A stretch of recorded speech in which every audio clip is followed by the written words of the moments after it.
بسم الله ما شاء الله. اللهم صل وسلم على سيدنا النبي. كل سنة وانتم طيبين. طبعا الريف المصري وجمال الريف المصري والهواء الجميل الطلق والجو البديع، والله العظيم كأنك في الجنة. حاجة بسم الله ما شاء الله. اللهم ارزقنا الجنة وما قرب إليها من قول أو عمل. يعني راحة نفسية بعد كده مفيش. الواحد كده كل يوم جمعة يجي هنا ويشوف المناظر الجميلة ديت ويقعد في وسط الخضرة وسط الزرع. حاجة اللهم بارك. بسم الله ما شاء الله تبارك الرحمن. حاجة فوق الوصف والله. ده كاوتش طبعا، لب السوبر. ودي الفاصوليا طابت اهيت، الفاصوليا البيضة. وده بيسموه العلف للحيوانات. حاجة بسم الله ما شاء الله. اللهم صل وسلم وبارك على سيدنا النبي. ما تنساش بالله عليك اعمل مشاركة للفيديو، وبالله عليك اعمل اشتراك للقناة ومتابعة. الريف وجمال الريف وروعة الريف حاجة بعد كده مفيش. اللهم صل وسلم وبارك على سيدنا النبي.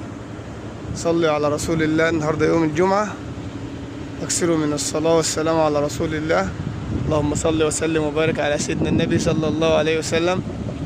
بسم الله ما شاء الله. بسم الله ما شاء الله. الري المطور بالفاصوليا طبعا. ودي شجرة عمرها مئات السنين. بسم الله ما شاء الله. طبعا اكيد الناس الفلاحين هيعرفوها. دي شجرة الجميز، وده الجميز اهوت لسه اخضر. حاجة بعد كده مفيش. اللهم صل على النبي. شجرة بقالها آلاف السنين.